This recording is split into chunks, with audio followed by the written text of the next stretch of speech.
Bien, amados hermanos, vamos a hacer una pequeña oración para que Dios nos ayude a entender su palabra. ¿Sí? Cierren sus ojos. Señor, una vez más te damos gracias por permitirnos, Señor, leer tu palabra en esta introducción que vamos a ver de la primera carta del apóstol, de la primera epístola del apóstol Pedro. Te pedimos, Señor, ilumines nuestro corazón. ¿Sabes lo que necesitamos? Dame gracia para exponer fielmente tu palabra.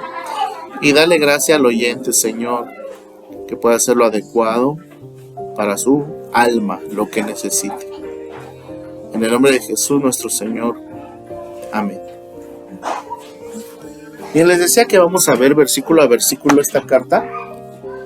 Y quiero que veamos, el día de hoy vamos a ver una presentación y una breve introducción a esta primera epístola universal del apóstol Pedro. ¿De acuerdo? El tema que vamos a ver ahora, desde un panorama general de la carta, va a ser inconmovibles. ¿Qué vamos a ver? ¿Cómo? Inconmovibles. El día de hoy vamos a ver este tema. Inconmovible es el llamamiento y la obra redentora de Dios. ¿Cuál es el tema que vamos a ver? Inconmovibles es el llamamiento y la obra redentora de Dios. Y hoy vamos a desarrollar esta enseñanza en base a una frase, ¿no? Vamos a aprenderla en base a esta frase. Su fe en Dios es inconmovible, no importa lo que suceda. Bien, hermanos, vamos a ver entonces una introducción, ¿verdad? Una presentación de la carta y la introducción a la primera epístola universal del apóstol San Pedro. Miramos, hermanos, el autor de este libro es el mismo apóstol Pedro. Él es el autor, el que escribió, ¿verdad? Y eso lo vemos reflejado en la primera parte del versículo 1. Pedro, apóstol de Jesucristo. Aquí Pedro, amados hermanos, se está presentando como un apóstol de Jesucristo. Allí al escribir Pedro, apóstol de Jesucristo, o sea, está hablando el remitente, ¿no? Aquel que está enviando la carta. En esta parte escritural él está estableciendo su autoridad apostólica desde el comienzo. Y como sabemos, Pedro es uno de los que anduvo con nuestro Señor Jesucristo, lo que lo siguió durante su ministerio, e incluso fue uno de los amigos íntimos, o de los íntimos amigos de nuestro Señor Jesucristo, de los amigos de confianza, ¿no? Esa parte cerrada. Pedro le sirvió a nuestro Señor Jesucristo, le siguió y le sirvió durante y después de su ministerio terrenal. Se dice que esta carta se escribió aproximadamente entre el 60 y el 63 de nuestro Señor Jesucristo. ¿Ah? ¿Y de dónde se escribe? Miren, aquí la palabra dice que, en el capítulo 5 habla que desde Babilonia él escribe esta carta, pero Babilonia hace una alusión o hace como un símbolo al mundo de pecado que era Babilonia. En realidad es un nombre, le llaman críptico o un nombre simbólico de Roma, o sea, lo escribe desde Roma. Ya había cambiado los lugares, los nombres. Entonces, él lo dice como, no sé, como por los actos que se hacían. Ajá, o sea, él decía desde Babilonia, ¿no? O sea, Babilonia, como luego en Apocalipsis decía, ¿no? La madre de Dios. Al tiempo, exactamente, como un símbolo de Roma. O sea, en realidad el lugar era Roma. Pues él decía, desde Babilonia, él lo estaba escribiendo. Ajá.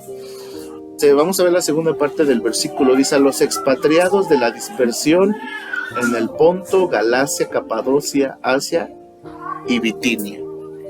¿Se dan cuenta, amados hermanos? Ahí hay 5 lugares, ¿no? 5 regiones a las cuales Pedro está escribiendo, está redactando la carta. Estas regiones, amados hermanos, corresponden a del lugar donde él estaba, una región occidental, central y el norte de Asia Menor, lo que hoy se conoce como Turquía. Recuerden ustedes que Efesios también está por Turquía. Entonces, solo que en la parte menor de Asia, en la parte de Asia Menor. Ahora, ¿qué tienen en particular estas regiones? Fíjense, todas estas regiones formaban parte del Imperio Romano. Ajá. Recuerden ustedes que antes del Imperio Romano estaba el Imperio Griego. Entonces, cuando llega el Imperio Romano, surge cierto sincretismo de religiones. Y también una gran, también, ¿cómo se dice? Extensión de la idolatría. De hecho, como hace un tiempo veíamos, por ejemplo, el contexto de Efesios, bien eran las principales dioses a las cuales se les adoraba. Y con eso, pues, cada quien la adoraba hacia su Dios, ¿no?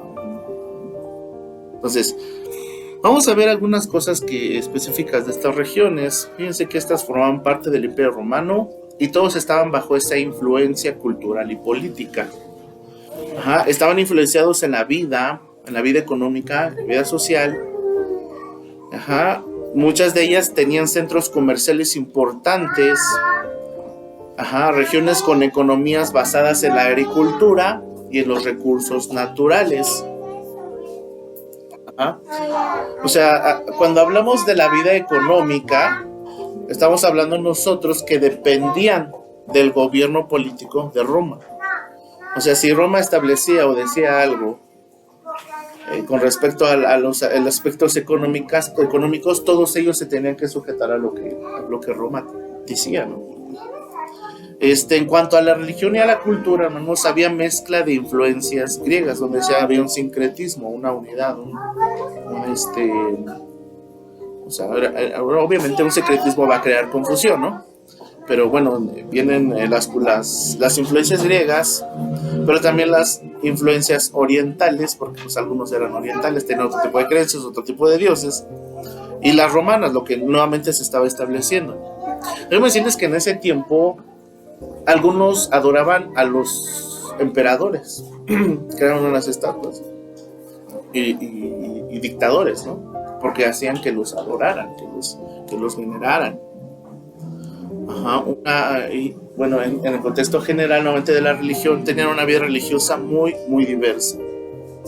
Ya ven que la diversidad ya está desde hace muchos años. La diversidad, en este caso, era una diversidad religiosa y cultural, ¿de acuerdo? Los cristianos a los cuales los expatriados, amados hermanos, los que están recibiendo esta carta, vamos a hablar un poquito de su historia. Ellos, amados hermanos, estaban enfrentando diversas formas de sufrimiento debido a su fe. Algunas de las maneras en que estaban sufriendo, que estaban padeciendo nuestros hermanos de ahí, de esas regiones, fíjense, eran la persecución social y política. La exclusión social, ¿a qué se refiere esto? Los cristianos estaban siendo excluidos de las redes sociales, no de las de ahora, ¿verdad? Pero las redes sociales de aquel entorno estaban siendo excluidos de algunos aspectos económicos. Todo esto porque el cristianismo estaba rechazando las prácticas religiosas paganas, como lo que les decía hace un momento, ¿no? Fíjense, la exclusión social a los cristianos obviamente no adoraban al emperador ni a los dioses locales. Entonces, de cierta manera hay una persecución social y política hacia ellos. Se volvieron hostiles contra los cristianos. La presión religiosa. Ellos estaban luchando contra la presión religiosa. ¿Por qué? Antes se hacían, en ese contexto se realizaban los cultos a los dioses de una manera pública, donde todos lo podían ver, y lo hacían de una manera muy ostentosa. Entonces, obviamente los cristianos se enfrentaban a esa hostilidad porque ellos, ellos rechazaban, ¿no? No participaban en los cultos paganos, tampoco participaban en las festividades relacionadas a cualquier religión. A pesar de eso, amados hermanos, también los cristianos eran vistos con desconfianza. O sea, fíjense, eran presionados para conformarse a las prácticas religiosas comunes. ¿Se dan cuenta? Es lo que muchas veces pasa en nuestro contexto. El cristiano normalmente es visto, siempre es rechazado. En ese entonces pasaba con los hermanos de aquellas regiones. Pero la presión religiosa también los presionaban a adherirse a la fe de ellos. O sea, estaban constantemente allá los cristianos invitándolos de una manera de una presión muy fuerte para ellos, hermanos. También de tal manera que unas enseñanzas, algunas herejías de aquellos tiempos, pues las empezaron incluso a sincretizar con el cristianismo y los jalaban. Recuerden ustedes que el sincretismo, y cuando hablamos de la identidad, hablamos nosotros que muchas veces hay la presión, ¿no? O sea, presentar el evangelio de una manera diferente, desplazando el evangelio, obviamente, y de manera de que pintándolo o dejándoselo más light o de otra manera a las personas, de tal manera que los cristianos eran atraídos por esas herejías, donde ya se había desplazado el evangelio, y entonces muchos de ellos abandonaban su fe. Entonces estaban pasando una presión religiosa. Aunado a eso, hermanos, había sufrimiento económico. Había prejuicios comerciales. En algunos mercados no podían venderle a los cristianos. ¿Por qué? Por su fe. Eso obviamente llevaba a los cristianos a tener dificultades económicas. Los cristianos, miren, podían ser excluidos de actividades comerciales importantes, y eso obviamente les afectaba su capacidad para tener una buena posición económica o para ganarse incluso las cosas de menester básicas. Era un mundo o su entorno muy hostil. No solamente eso, hermanos, fíjense, ya llevamos 3 cosas, ¿verdad? ¿Cuáles son? La exclusión social, en general, presión social y económica, política, presión religiosa, sufrimiento económico, violencia física y prisión.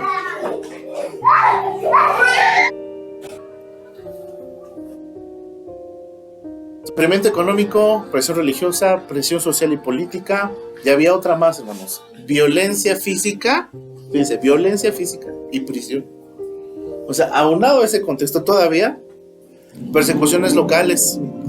En algunas regiones los cristianos experimentaban directamente la violencia física, los asesinaban en público, los encarcelaban y otro tipo de abusos por parte de las autoridades locales, pero también de los grupos hostiles.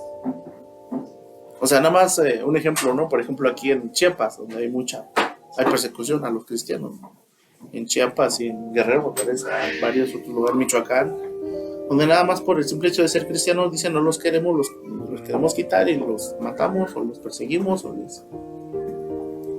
De hecho, esta vez que fuimos allá a Santa Ana, el hermano nos platicaba, ¿verdad? El hermano Eleazar, que en una ocasión, cuando iniciaba el cristianismo allá, cuando iniciaba la iglesia, pues resulta que dice que en una ocasión llegaron al templo un grupo hostil, y pues empezaron a matarnos, ¿no? Matar a todos, a golpearlos, y a su abuelita del hermano la golpearon, le rompieron el brazo, al simple hecho porque no querían a los cristianos. Situaciones parecidas o más feas, más peores, cuando nació el cristianismo, o de aquellos hermanos, pues estaban pasando violencia física, prisión, arrestos y castigos más grandes que incluso los que sí merecían alguna pena, ¿no? Entonces, los cristianos fieles muchas veces podían ser arrestados y sometidos a castigos físicos, e incluso, hermanos, pena de muerte. ¿Debido a qué? Su fe. Fíjense. Otro, violencia física y prisión. Otro más, aislamiento familiar y comunitario. O sea, ya, primero los políticos, luego tu entorno, pero ahora los propios familiares y la propia comunidad. Dice, los hermanos sufrían rechazo familiar, se enfrentaban con el rechazo y el aislamiento por parte de sus familiares que no compartían su fe. Algunos pueden ser helenistas, otros pueden ser del gnosticismo y ellos eran cristianos, entonces pues los rechazaban. Su propia familia, en algunos casos su misma familia, los entregaban a los romanos para ser asesinados. O sea, si ellos se reunían en los secretos, se reunían En algo los entregaban a sus propios familiares. Sus propios familiares los entregaban. Todos aquellos que no compartían su fe eran rechazados por su propia familia. ¿Por qué los llevaba a que no estaban sobre la misma línea? No tenían el mismo credo, no tenían la misma fe. Fíjense, hermanos, toda esta situación de hostilidad, en específico de estas regiones, ¿no? Los hermanos expatriados, los que están en otro lado, ¿no? Huyendo, en este caso nuestros hermanos. Miren, hermanos, hablando de la carta de la epístola del apóstol San Pedro, del apóstol Pedro más bien, tiene como finalidad, vamos a ver al transcurso del tiempo que vayamos exponiendo, de animar a estos cristianos. Dios, que conoce perfectamente a sus hijos, sabe, amados hermanos, la situación por la que pasa cada uno. Y quiero decirles que el Señor no es ajeno al sufrimiento de sus hijos. Así que Dios quiso hablar a estos hermanos de estas regiones con esta carta para que ellos, amados hermanos, fueran animados a mantenerse firmes en su esperanza, a pesar de esa situación tan difícil por la cual estaban pasando. ¿Qué podemos decir de esto, hermanos? Todo aquel que ha puesto su fe en Cristo y que es hijo de Dios y que en diversas ocasiones ha sufrido el mismo tipo de hostilidad, de la misma manera que los hermanos expatriados sufrieron exilio, lo que acabamos de ver, en ese mismo tenor, amados hermanos, de su sufrimiento, Dios los consoló a través de su palabra, porque eso es lo que hace la palabra. Vuelvo a repetir, Dios no es ajeno a nuestro sufrimiento. Entonces Dios, por medio de esta carta, obviamente el Espíritu Santo, que es el autor, habla, y la finalidad es eso: los consoló, los anima a través de su palabra, solidifica su fe. O sea, si estaba tambaleando, si de repente están viendo el entorno, pero no están viendo a Cristo, lo que hace Pedro a través de la carta, lo que hace Dios a través del Espíritu Santo, en el momento en que empieza a escribir, es solidificar su fe. Es decir, a ver, no te desenfoques hacia el dolor, no te desenfoques hacia la persecución, hacia tu sufrimiento, a lo que está pasando aquí, a lo que está pasando allá. No, enfócate en Cristo. Los regresa a la fe en Cristo. Solidifica su fe, enseñándoles que Dios está gobernando y proveyendo su vida espiritual. Esto último que dije, hermanos, tiene un gran significado que debemos entender, que debemos de comprender y que debemos de atesorar, para no perder la cabeza en el momento en que estamos sufriendo. Porque de veras que muchos pierden la cabeza cuando están pasando por una situación difícil. Pierden la cabeza, no saben por qué están sufriendo, no saben cuál es el resultado del sufrimiento, no saben mucho de las cosas del sufrimiento, porque a veces tienen ese mal enfoque, se enfocan hacia ciertas cosas, pero no se enfocan hacia el propósito de Dios, que Dios es el que está gobernando. Dios es el que está gobernando nuestras vidas, ¿no? Y está proveyendo también nuestra vida espiritual. O sea que todas las cosas tienen un propósito. Quien está detrás de todo eso es Dios. Yo sé que muchas veces nosotros hemos pasado por situaciones parecidas, hermanos. Pero muchas veces también en este tiempo, hermanos, saben ustedes que la fe es más todavía. Hace falta que también nuestra fe sea solidificada. ¿Sí o no? Hace falta que nuestra fe sea solidificada. Hace falta, amados hermanos. Por eso vamos a dejar Dios, a través de la palabra, hable a nuestra vida y haga que nuestra fe sea sólida. Por eso es que hablamos de esto. Su fe en Dios debe ser inconmovible, o es inconmovible. No importa lo que suceda. Amén. Ahora, al profundizar en esta carta y en la situación difícil en la que estaban viviendo los hermanos de esas regiones, nacen algunas preguntas a las cuales debemos responder. ¿Cuáles son esas preguntas, hermano? La primera sería: ¿por qué los hermanos recibieron tal hostilidad? Primero el por qué, ¿no?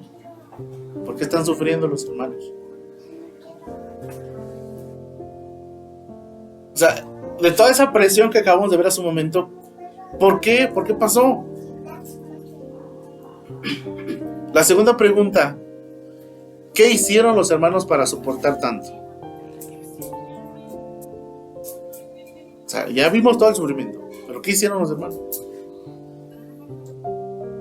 Y la tercera pregunta sería, ¿quién está detrás de todo ese sufrimiento? ¿Por qué? ¿Y para qué? Esas tres preguntas son las que vamos a desarrollar al transcurso de la carta. Pero vamos a ver algunas cosas que debemos de entender. Primeramente, de Dios. Porque si nosotros no entendemos, hermanos, que nuestra vida está bajo la soberanía y la providencia de Dios, no vamos a encontrar las verdaderas respuestas. ¿Le vas a echar la culpa, sabes a quién? ¿Al gobierno? ¿Le vas a echar la culpa a la sociedad? ¿Le vas a echar la culpa a tu comunidad? ¿Y le vas a echar la culpa a tu familiar? E incluso a tu propia casa. Es que por tu culpa yo no tengo sólida mi fe. Es que tú no me ayudas. Es que tú esto, es que tú el otro, es que tú el otro. No. Tú tienes que entender que detrás de todo tu sufrimiento y todas las situaciones que vienen a tu vida, el que está detrás de eso es Dios. Y eso es lo primero que vamos a comprender en el trasfondo de esta carta, hermanos. La soberanía de Dios y la providencia. ¿Cuáles vamos a ver?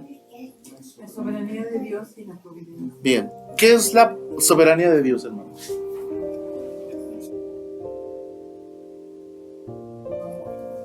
¿Y qué es la providencia de Dios? Porque son términos muy diferentes. Van aunados, pero son diferentes. Bien. La soberanía de Dios. Miren, hermanos, la soberanía de Dios se refiere a su poder supremo y la autoridad sobre toda la creación. ¿Qué es la soberanía de Dios?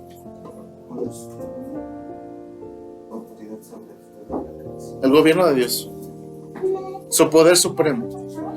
En un resumen, anteriormente yo les decía, el gobierno perfecto de Dios sobre sus criaturas, ¿no? Pues es eso. Él refiere su poder. Su poder supremo y su autoridad hacia toda la creación, hermano. O sea, no hay nada fuera de la soberanía de Dios. Todo está bajo su poder. Ahora, ¿qué implica esto, hermanos? ¿Qué implica la soberanía de Dios? Que Dios tiene el control absoluto. ¿Sí entienden qué es el control absoluto, hermanos? A ver, ¿qué entienden por el control absoluto?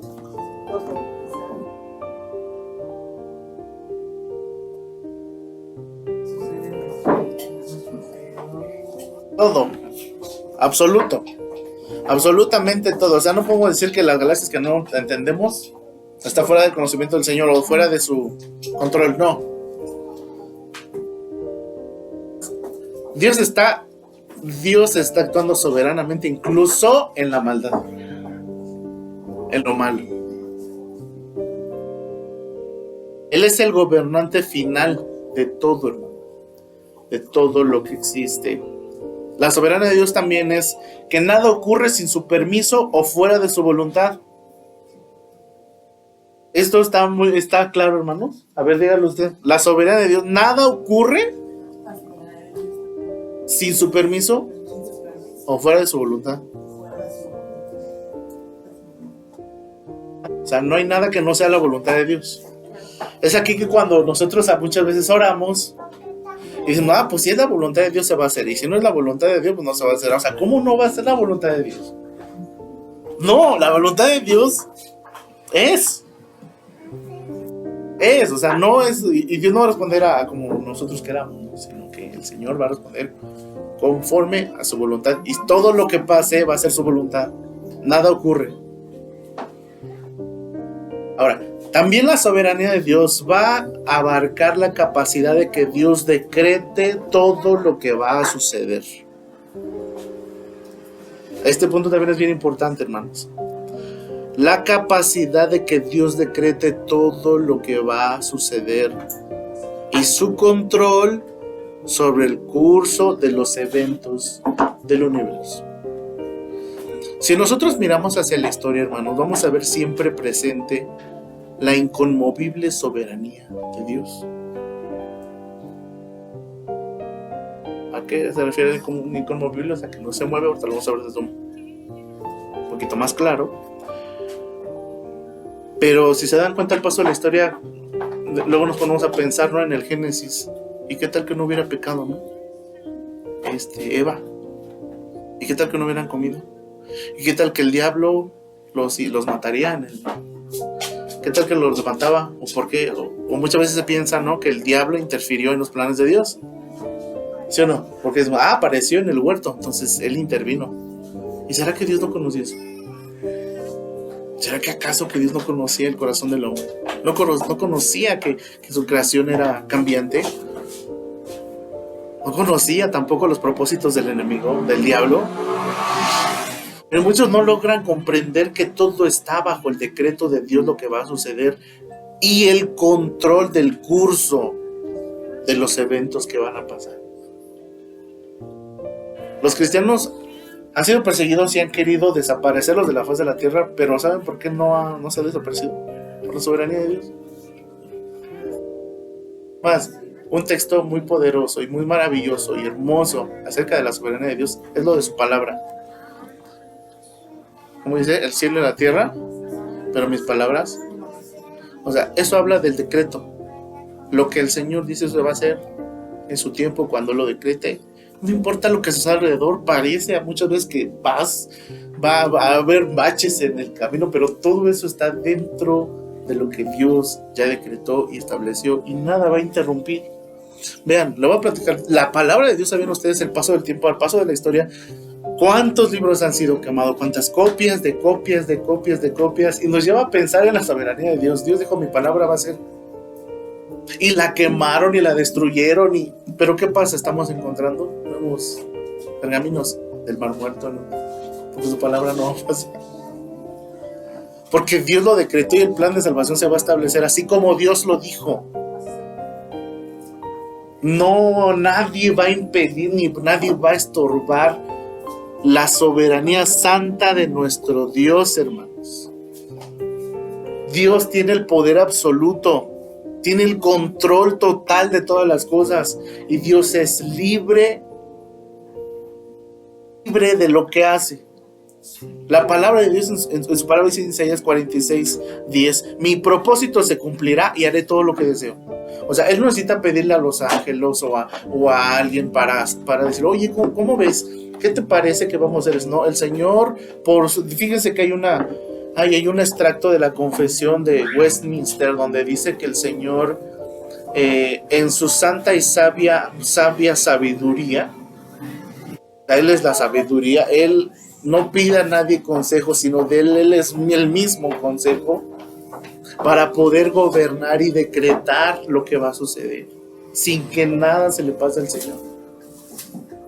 El Señor, cuando cumple o cuando quiere hacer un propósito, cuando tiene un propósito, hermanos, eso se va a cumplir y Él lo va a hacer conforme al deseo de Él. No va a haber nadie, hermanos, créanlo, de veras. Y esto, por ejemplo, a la verdad de nuestra salvación, y si nosotros vemos la soberanía en nuestra salvación, hermanos, fíjese que usted quizá no ha dimensionado que si el Señor ya decretó en su divino y santo consejo de Él mismo salvarlo, el Señor va a guardar su pie sin caída. Él va a cumplir su propósito en usted. Si Él ya le plació salvarlo, Él soberanamente lo va a salvar. Y nadie, así como lo dice en San Juan, le dice, nadie las arrebatará de mi mano. O sea, es una promesa de Dios que nadie te va a arrebatar, vas a ser salvo. Porque Él es soberano. Salmo 115, versículo 3, hace una alabanza hacia el Señor en su soberanía. Dice, nuestro Dios está en los cielos, todo lo que quiso, fíjense, todo lo que quiere, el Señor lo ha hecho. Para poder entender el contexto de este, hermanos, necesitamos entender primero entonces la soberanía de Dios. ¿Queda claro la soberanía de Dios? Pero también, amados hermanos, necesitamos comprender la providencia de Dios.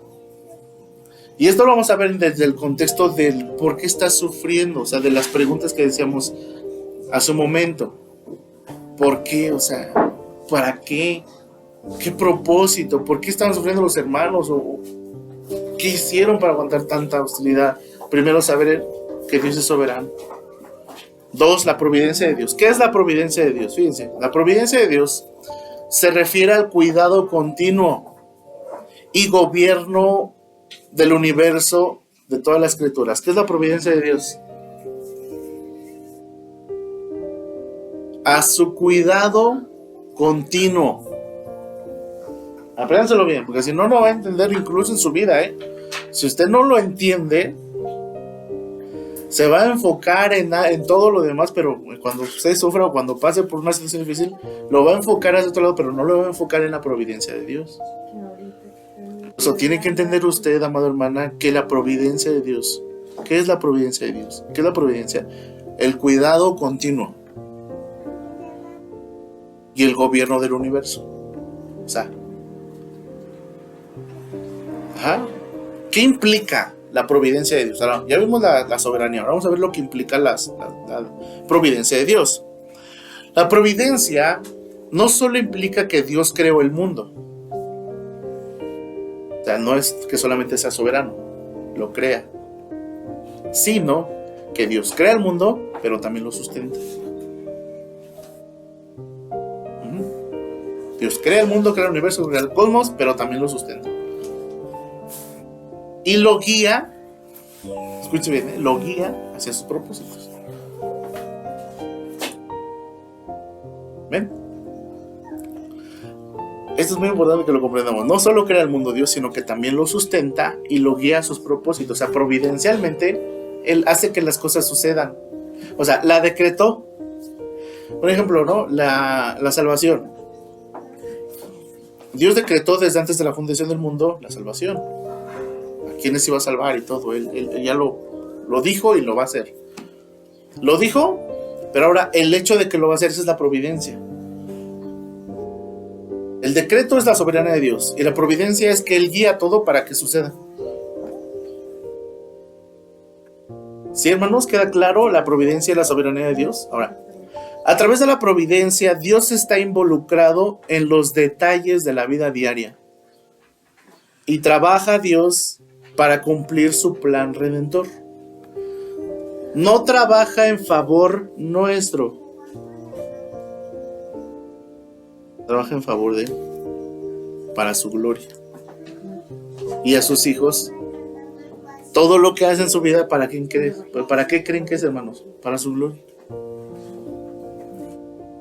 Para cumplir su plan redentor. Algunos aspectos o implicaciones de la providencia de Dios es que sustenta y gobierna y cuida providencialmente. Sustento, Dios mantiene y preserva la creación. Gobierno, Dios dirige los eventos y las acciones de las criaturas hacia el propósito de Él. ¿Cuál es el propósito final, hermanos? Su gloria. ¿Cuál es el propósito final? Su gloria. Dios provee, en el cuidado providencial, Dios provee y cuida a todas sus criaturas, asegurando, fíjese, Él asegura sus planes, que sus planes se cumplan. Porque creen que en el Nuevo Testamento dice, porque aquel que comenzó en vosotros la buena obra, Él ya la comenzó, ya la decretó, ya la dijo, pero ahora providencialmente el Señor, para que ese propósito sea cumplido. Comenzó la buena obra y la va a terminar. Va a moverse providencialmente hasta que se cumpla su propósito. Amén. Una diferencia clave, fíjese, como un resumen, vamos a ver. La soberanía enfatiza el poder y la autoridad absoluta de Dios sobre la creación, y la providencia enfatiza el cuidado continuo y gobierno de Dios sobre el mundo y la vida de las personas. ¿De acuerdo?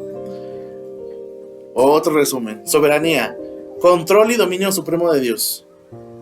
Providencia, la manera en que Dios aplica su soberanía para guiar a su creación conforme a sus propósitos. Vamos a continuar leyendo los siguientes versículos. Ya entendimos soberanía y providencia, ¿verdad? Versículo 2. ¿Qué dice el versículo 2?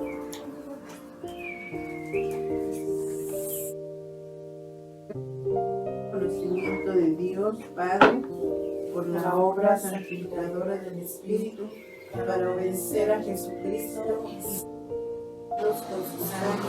Que la gracia y la paz les sean multiplicadas a ustedes. Bien, ahora vamos a ver. Inconmovible, hermanos, es el llamamiento y la obra redentora de Dios. Es el tema que vamos a abordar. ¿A qué se refiere con inconmovible, hermanos? O inconmovible. A mí se me pega la N. Pero es inconmovible. Amados hermanos, este es un adjetivo que se utiliza para describir a algo o a alguien que no se mueve. Inconmovible.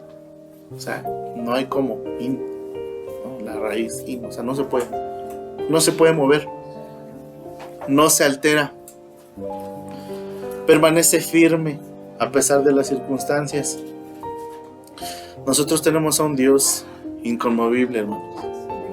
Un Dios que no se altera, un Dios que no se mueve, un Dios que siempre es fiel, un Dios que en lugar de menguar, su gloria va a ir creciendo constantemente, porque las obras de Dios se van a multiplicar en gloria para Él mismo. Inconmovible, no se puede mover, no se puede alterar, o no se puede emocionar, o sea, salirse de su centro. Este término también, hermanos, se utiliza para describir la firmeza de carácter. Eso ya es hablando, ¿verdad? Aplicado a un contexto personal. La estabilidad emocional, la inmutabilidad ante situaciones adversas. Y déjeme decirle que actualmente muchos cristianos, a causa de la hostilidad del mundo, o la hostilidad en la cual nos encontramos muchas veces, es un problema para muchos, porque el sufrimiento o las situaciones adversas sí llega a mover los corazones de los creyentes. Y sí hay un problema, sí los llega a alterar, sí llega a mover sus emociones. ¿Qué es lo que tiene que hacer el creyente? Debe ser inconmovible. ¿Cuál es el eslogan? La frase primera que dijimos. Su fe en Dios es inconmovible, no importa lo que suceda. El creyente debe tener una firmeza de carácter, una estabilidad emocional, una inmutabilidad ante situaciones adversas, una fe inconmovible. Porque si su Dios es inconmovible, sus hijos y su fe deben estar basadas y orientadas hacia Dios, hacia su Padre, que es inconmovible. Inconmovible dentro del carácter personal, hermanos, describe una persona que no se deja afectar por emociones o situaciones externas. Y quiero decirles que hay un problema muchas veces con nosotros, con los creyentes, porque somos inconmovibles. ¿Inconmovibles en qué? En nuestras decisiones. ¿Inconmovibles en qué otra cosa? No sería. Perdón. Somos conmovibles, exactamente. Pero somos conmovibles, ¿cierto o no? Pasa algo y ya nos movió. Nos afecta y ya cambiamos. En lo que hacemos somos conmovibles. En lo que decimos somos conmovibles. Llega una situación y ya nos movió los planes, ¿sí o no, hermano? Lo que pasa en la mañanita. Y ya nos movió, o sea, y pasa y dice, pero no debe de ser así nuestra fe, hermanos. Nuestra fe debe de ser inconmovible. Y eso solo se va a lograr a través del conocimiento de Dios y de nuestro Señor Jesucristo. Porque tenemos a un Dios inconmovible. Amén.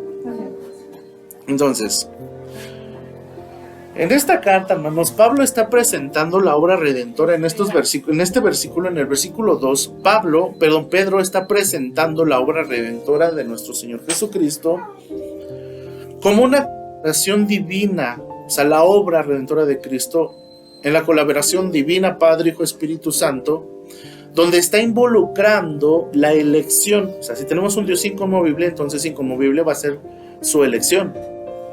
Nada la va a mover. Ajá. Dios desea a quien salvar. No es del que corre, ni es del que quiere, sino del que Dios tiene. Eso es en la salvación, hermanos, ¿eh? No es del que corre, sino del que Dios ya decretó, el que Dios ya eligió. Es inconmovible. Es inconmovible la elección de Dios. Es inconmovible esa soberanía. Es inconmovible la santificación del Espíritu Santo. O sea, va a estar constantemente santificando al creyente providencialmente. Aquí vas a aplicar la providencia. Va a estar santificando al creyente para que al final lleguemos a ser santos a la estatura del varón perfecto, que es Cristo. Va a obrar providencialmente también en la purificación.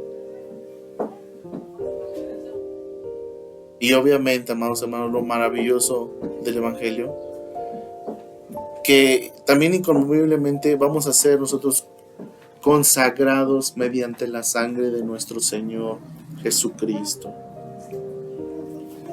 En la elección, ¿de qué manera? Porque aquí ya estamos hablando de los elegidos, ¿verdad? Dice, según el previo conocimiento de Dios Padre. Pues estamos hablando de la presencia de Dios, del preconocimiento de Dios para la elección. Pedro está mencionando que los creyentes son elegidos según la presencia de Dios Padre. O sea, esta implicación dice que la elección divina tiene un conocimiento previo. Dios elige a ciertos individuos para ser su pueblo. ¿Por qué los elige? Con respecto a su soberanía. La elección, hermanos, no se basa en los méritos humanos, o sea, no ve en nosotros. La elección, hermanos, es propia de Dios, manifestado en el amor y la gracia de nuestro Dios. La presencia de Dios, hermanos, no implica un conocimiento solamente de los previos hechos o futuros, sino una relación y una íntima relación amorosa con aquellos que Dios elige. Estamos hablando de soberanía, decreto, pero también de providencia. ¿Ven por qué tenemos que entender bien estos dos conceptos? Y al paso del tiempo de los versículos, hermanos, tenemos que entender por qué es aplicado estos atributos, pero también en conjunto con otros, pero principalmente son manifestados estos dos atributos de Dios. La santificación del Espíritu Santo. Aquí estamos hablando de ¿qué? ¿Providencia o soberanía? Providencia. Soberanía y providencia incluso, ¿no? Soberanía porque Él dice que nos va a santificar. Providencia porque está santificándonos. Estamos en el proceso. El otro punto que dice, porque primero dice, según el previo conocimiento para la obra de santificador del Espíritu Santo. O sea, va a obrar, ya obró soberanamente, pero también va a obrar providencialmente. Luego dice, para obedecer a Jesucristo. O sea, hemos sido elegidos para obedecer también a Cristo. Providencialmente vamos a ser movidos por el Espíritu Santo para obedecer a nuestro Señor Jesucristo. ¿Por qué se te dificulta tanto obedecer a Cristo?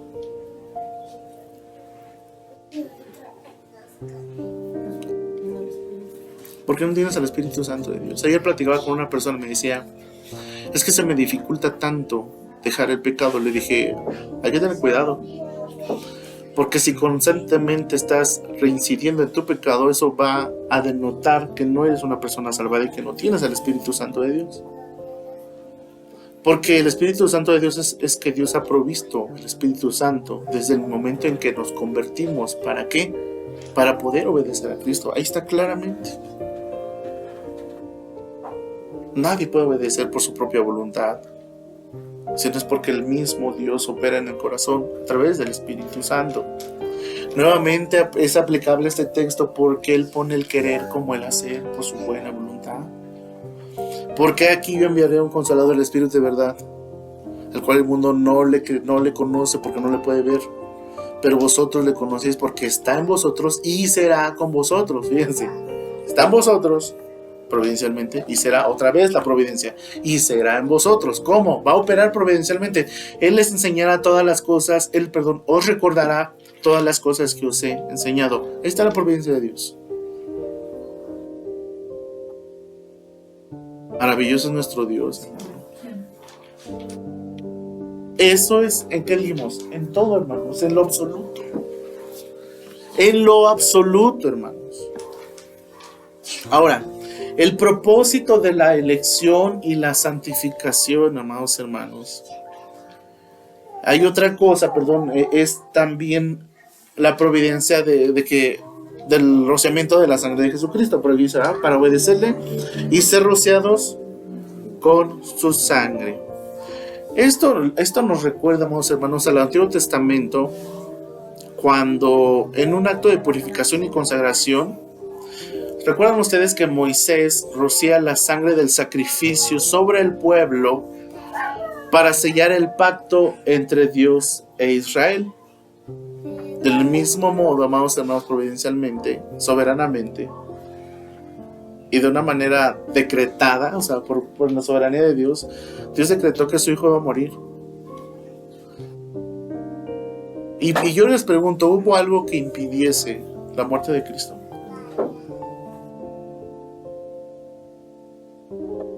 O sea, cuando Pedro se le acercó, ¿verdad? E hizo un comentario aparentemente breve. Nuestro Señor Jesucristo lo reprendió, ¿verdad? ¿Por qué? Porque estaba o quería impedir que Cristo muriera, ¿no? O sea, el propósito de Dios. ¿Y quién puede impedir a Dios, hermanos, cumplir sus propósitos? La sangre de Jesucristo fue derramada en la cruz. Esa sangre es rociada sobre nosotros, los creyentes, y somos limpiados de nuestros pecados. Y no hubo nada, hermanos, nada que impidiese la muerte de Cristo. Nadie y nada que impidiese la redención de nuestros pecados. Nada ni nadie que pudiese tampoco detener ni la muerte a Jesucristo, el Hijo de Dios. Él es soberano.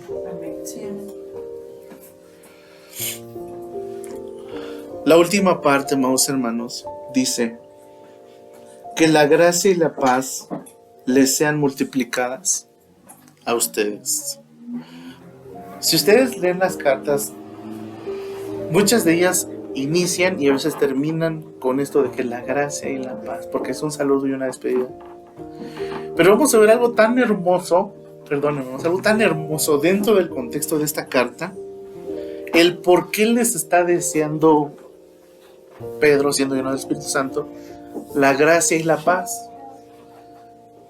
Esto sí quiero que lo atesoren mucho en su corazón, porque esto es maravilloso. Miren, amados hermanos, él concluye con esta bendición: gracia y paz ya tenían, pero le dicen, o sean multiplicadas, les sean multiplicadas. ¿Por qué creen, amados hermanos, que él tenía ese deseo de que les sean multiplicadas su paz y la gracia? Pues precisamente por todo el sufrimiento que estaban pasando. Lo que necesitaban los hermanos de aquellas regiones era precisamente tener gracia de Dios y también paz. Eso es lo suficiente, amados hermanos. Aún Pablo, cuando estaba en el lecho, ¿no?, que estaba enfermo, ¿qué le dijo el Señor? Bástate mi gracia. La gracia. En medio de la situación difícil, dentro del contexto de los hermanos, es porque ellos necesitaban gracia y necesitaban paz para permanecer firmes, hermanos. Ahora, la diferencia, la gracia es el favor inmerecido de Dios otorgado a los creyentes. La paz es la reconciliación con Dios y su bienestar integral. Los creyentes están viviendo en un continuo estado de gracia y paz. ¿Debido a qué, amados hermanos? ¿A consecuencia de qué? De la redención en Cristo. La redención en Cristo nos mostró la gracia de Dios. El asunto de la redención en Cristo es que hubo paz para con Dios por medio de la gracia mostrada de Dios, o sea, por medio de Jesucristo. El punto, amados hermanos, es que los cristianos de aquellas regiones necesitaban permanecer inconmovibles en Cristo. Y el deseo de Pedro es que esa gracia y paz sean multiplicadas porque estaban pasando por un sufrimiento espiritual. Y es que lo mejor que podemos tener en medio de la dificultad es la gracia, es la paz. Es más, nuestra oración constante debería de ser esa: Señor, dame más gracia. Señor, dame la paz. Señor, no me dejes sin tu gracia. Señor, no me dejes sin tu paz. Porque si te llega a faltar eso, hermano, que muchos han actuado como si no tuvieran ni gracia ni paz. Se desesperan, reclaman, hacen berrinche como niños chiquitos. Podemos tener dificultad, pero en medio de todo eso que no nos falte ni la gracia. Mientras no te falte, porque no te va a faltar, porque la gracia es inconmovible. Y la paz también es inconmovible, porque nuestro Dios es inconmovible. Entonces todo lo que proviene de Él es inconmovible. ¿Por qué el sufrimiento entonces? ¿Por qué el sufrimiento? Si acabamos de ver nosotros que Dios es soberano y Dios es un Dios que provee, hagamos este análisis, hermanos. Debemos de entender nosotros que si Dios es soberano y es todopoderoso, entonces la palabra de Dios nos está enseñando que Dios tiene el control absoluto del universo. ¿Estamos de acuerdo? Fíjense, en Isaías 45, versículo 7 dice: yo formo la luz. Fíjense lo que hace Dios. Y también creo las tinieblas. ¿Sabes el poder del Señor tan soberano? Dice: hago la paz. ¿Y qué cree? También hago la guerra. Yo soy el Señor que hago estas cosas, dice en Isaías 47. ¿Qué está demostrando este versículo, hermanos? Que nada sucede fuera del control de Dios. Dios da alegría, pero también da alegría, pero también trae sufrimiento. Dios es perfectamente balanceado en sus atributos, también en todo lo que hace. Trae la guerra, trae la oscuridad, pero también trae el sufrimiento. ¿Qué quiero que se lleve el día de hoy? Dios está detrás de todo sufrimiento. Estaba detrás del sufrimiento de los hermanos de aquellas regiones que estaban siendo expatriados, que estaban siendo perseguidos, que estaban bajo esa hostilidad. Y les voy a hablar del sufrimiento. El sufrimiento, hermanos, es una realidad inevitable en la vida del cristiano. ¿Sí queda claro esto? A ver, ¿qué acabo de decir? No, el sufrimiento. A ver, otra vez. El sufrimiento es una realidad inevitable en el cristiano. Pero hay algo, hermanos. El sufrimiento no es vano. No. El sufrimiento trae un propósito. Grábeselo bien. El sufrimiento no es vano. Trae un propósito. Y no es que después de la escasez viene la abundancia y todo eso. No. Va a tener un propósito. Y el propósito es de Dios. Propósitos que Él nos va a dejar ver si nosotros en oración le pedimos. El sufrimiento, hermano, es una parte del plan soberano de Dios. ¿Qué dije? El sufrimiento es una parte del plan soberano de Dios. Entonces significa que decretó el sufrimiento para nosotros. ¿Para qué es utilizado el sufrimiento? Para nuestro crecimiento y santificación. que acabo de decir. Esto me gustaría que se los quede bien claro. El sufrimiento es utilizado ¿para qué? Para nuestro crecimiento y santificación. Voy a hablar de un versículo rápido. 1 Corintios 11, el de Santa Cena. Porque, como dice, si nos examinásemos a nosotros mismos, cierto, no seríamos juzgados, mas siendo juzgados por el Señor, somos castigados. ¿Cómo somos castigados? Con el sufrimiento. ¿Para qué? Para que no seamos condenados. Ahí está el propósito, para que no seamos condenados con el mundo. Romanos 8:28. Yo creo que esto se resume, y no sé si lo hayan leído nuestros hermanos, pero para nuestro crecimiento y para nuestro consuelo, hermanos, tenemos por seguro que los que aman a Dios, todas las cosas le ayudan a bien. O sea, ¿qué entendemos? Que pues todas las cosas les ayuda bien. Que puedes sufrir. El sufrimiento es necesario para nuestro crecimiento y santificación. Pero si tú amas a Dios, hermano, hermana, aún el sufrimiento te va a ayudar a bien. Algo va a hacer con tu vida. Porque algo Dios trata con cada una de nuestras vidas. O porque te estás alejando, porque te estás apartando, porque ya no oras, o porque ya no convives, o porque pasan un montón de cosas como cristiano, como tu vida cristiana, porque has dejado la comunión con Dios, porque has dejado la palabra de Dios. Entonces dices, sí, tienes que eso, te manda el sufrimiento. Bendito sea el Señor que permite el sufrimiento. ¿Para qué? Para que te puedas acercar de Él, porque si no vas a ser condenado con el mundo. Esto es maravilloso lo que hace el Señor con nosotros, hermanos. Y hay algo que no podemos despreciar, hermanos. El sufrimiento de Dios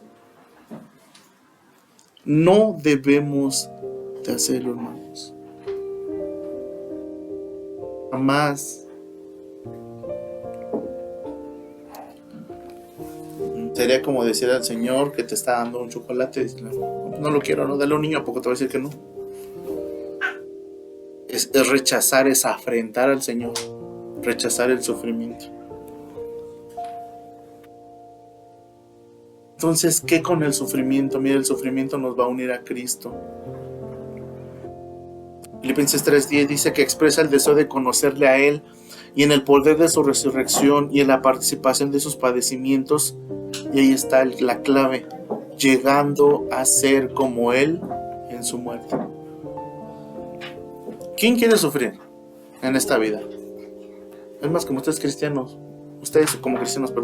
¿quieren sufrir? ¿Pero qué crees? Que el sufrimiento es necesario. ¿No entiendes, hermano, hermana? Como la vasija, ¿no? Te voy a hacer llorar.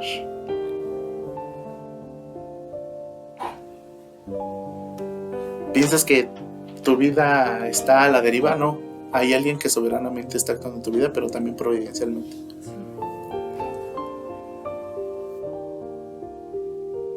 Nos rogamos al Señor para que nos ayude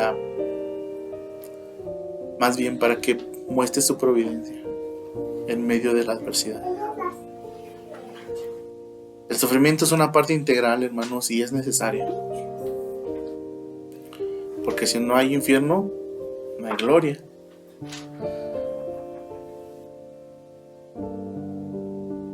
El catolicismo romano solamente hablan del cielo, pero no hablan del infierno.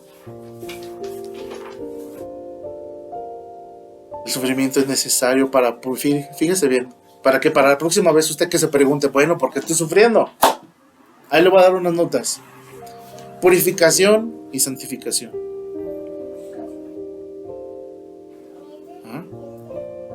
Dios utiliza el sufrimiento para purificar y santificar a sus hijos. ¿Cuántos están sufriendo hoy? No, la verdad. ¿Están sufriendo? Hermanos, ¿están sufriendo? Pregúntate, ¿será que el Señor te quiere purificar y santificar?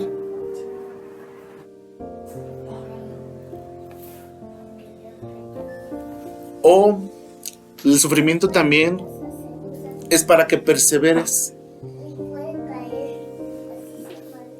¿Qué estás sufriendo? ¿Sabes por qué? Porque no estás perseverando. Entonces el Señor está permitiendo el sufrimiento para que aprendas a perseverar. Y esto es tanto en el presente como en lo que viene, hermanos. También para que analices tu vida. No estás perseverando. Bueno, atente a que Dios, nuestro Dios bendito y poderoso, te va a hacer sufrir para que aprendas a perseverar. En el carácter también. ¿Quieres tener paciencia? ¿Qué crees? Te voy a hacer sufrir, dice el Señor. Miren, amados hermanos, ¿cómo podemos nosotros a nuestros hijos, y esto va para nuestras pequeñas, ¿saben de qué manera ustedes van a entender de una mejor manera cuando nosotros les enseñamos a hacer cosas y ustedes no las quieren hacer? Lo mejor es que a ustedes les duela, ya sea por un castigo, o sea, con mano dura. Porque el sufrimiento es necesario que todos aprendamos sufrimiento para corregir nuestra vida. El sufrimiento también es necesario para participar en los sufrimientos de Cristo, porque actualmente ya nadie quiere participar en los sufrimientos de Cristo. De hecho, el Evangelio de la Prosperidad, ellos dicen que ya no, Cristo sufrió por nosotros ya no debemos de sufrir. No es cierto.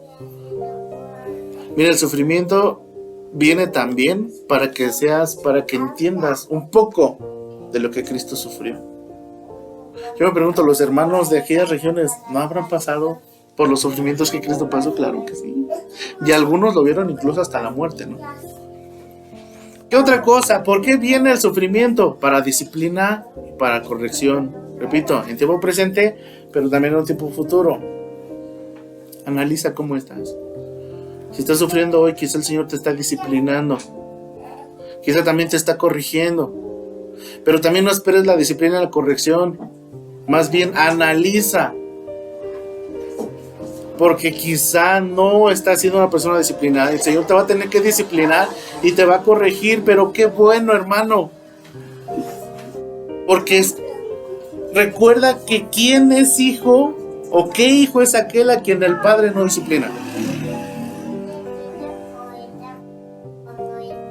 Es más, hasta creo que yo voy a orar por ustedes cuando anden malos. Y Señor, disciplínalo, corrígela. O corrígenos, Señor. No, mis hermanos, para que entendamos al Señor, para que entendamos su palabra, para que nos muestre lo que... Porque a eso venimos, queremos ser como Él, hermanos.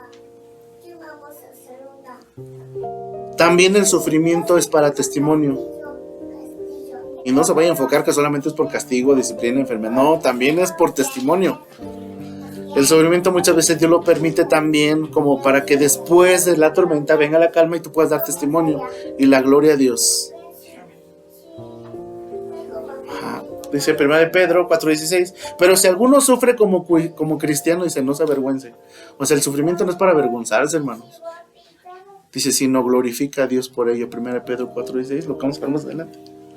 No se avergüence, sino glorifique a Dios.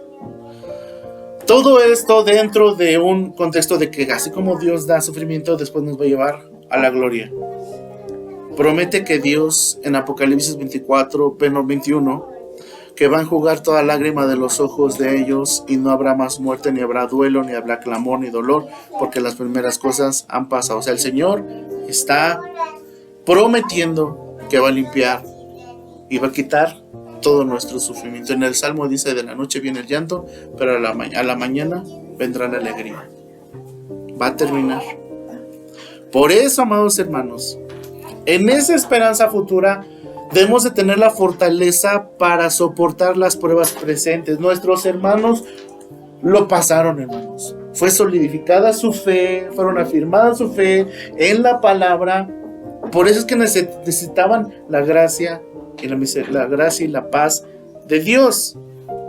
Esa debe ser nuestra fortaleza, hermanos, para soportar las pruebas presentes, sabiendo que nuestro sufrimiento es temporal y que nos espera una gloria eterna en la presencia de Dios, así dice Romanos, porque ningún sufrimiento es comparado a la gloria venidera que ha de ser manifestada a todos los que creen en Él. Por eso es que esto último, hermanos, es como el asunto maravilloso de que la gracia y la paz sean multiplicadas. La gracia y la paz son necesarias, amados hermanos. Y eso quiero que le quede bien presente, que le está acompañando en el sufrimiento o le va a acompañar en el tiempo difícil. ¿Quién es esa gracia y esa paz? Nuestro Señor Jesucristo. Él es la encarnación de la gracia, y aquel verbo se hizo carne y habitó entre nosotros, y nosotros vimos gloria como la del unigénito Hijo del Padre, lleno de gracia y de verdad. Vimos a Dios lleno de gracia que nos dio Cristo, la gracia manifestada. Somos salvos por gracia. Somos salvos por Cristo. Nos sustenta con la gracia. A Pablo se le dijo: bástate mi gracia. Estás sufriendo, pero mira, bástate mi gracia. Que no te importe más, bástate mi gracia. Que no te importe la salud, que no te importe el dinero, que no te importe todo eso. Que te importe mi gracia, es suficiente. Porque por ahí dirán, ¿no? Si pierdes la gracia de Dios, ¿de qué te sirve todo lo demás? Y la otra cosa, la paz, hermanos. Cristo nos reconcilia con Dios, dice, justificados pues por la fe, tenemos paz para con Dios por medio de nuestro Señor Jesucristo. ¿Es necesaria la paz? Sí. Obtener esa paz, ¿sabe cómo, hermano? Arrepentimiento continuo. Ese es el Evangelio. Arrepentimiento y fe en Cristo. ¿Quieres tener paz? ¿Quieren tener paz, hermanos? Arrepiéntanse. Tenemos la paz para con Dios por medio de Jesucristo y somos justificados por esa fe. Si no tienes paz y no puedes dormir, es que te hace falta Cristo, te hace falta Jesús. Cristo nos da esa paz interior. Mi paz os dejo, mi paz os doy, no como el mundo la da, yo os la doy. No se turbe su corazón, ni tenga miedo, no se perturbe. Cristo es nuestra paz interior. Cristo también llama a los seguidores a vivir en paz unos con otros, porque Él es nuestra paz. Hermanos, vamos a culminar con lo siguiente. Cristo es la personificación de la gracia y la paz de Dios. Su vida, su muerte, su resurrección nos ofrecen una salvación gratuita y nos reconcilia con Dios, dándonos una paz que el mundo no puede ofrecer. Al confiar en Cristo y seguir sus enseñanzas, los creyentes van a experimentar una gracia que sostiene, una gracia proveyente, una paz que sobrepasa todo entendimiento, transformando nuestras vidas y nuestras relaciones y solidificando nuestra fe. ¿Cuántas veces no hemos pensado que va a haber en un momento que vamos a dejar de sufrir? Sí va a pasar, hermano, cuando estamos en el reino de los cielos. Pero estando aquí, hermanos, vamos a sufrir. Y ya dijimos cuál es el propósito, ¿verdad? En qué contextos vamos a tener sufrimiento. Los hermanos de estas regiones les bastaba Dios, les bastaba la gracia y les basta la paz. Hoy para ustedes quiero llevarlos a esa reflexión. ¿Es tu fe hoy? ¿Es conmovible? ¿No tienes ¿Cómo afrontas tú la situación difícil? ¿Te desesperas?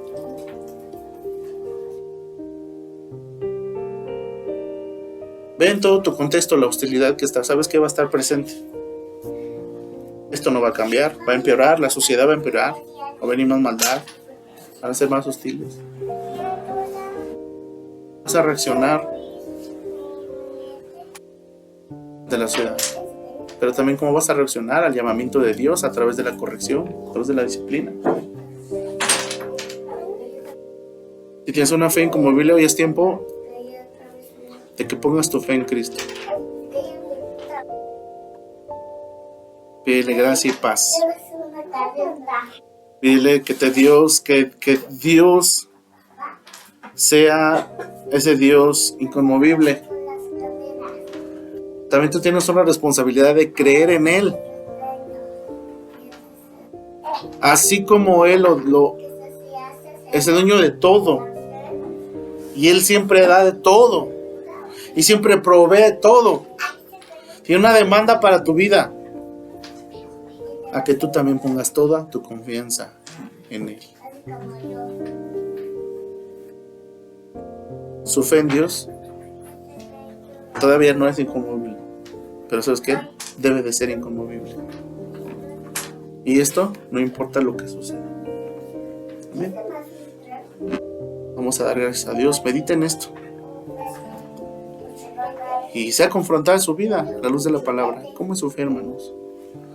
De veras, muchas veces no pasamos ni por un momento, no pasamos ni un poquito a veces de lo que pasaron nuestros hermanos. Y la verdad es que,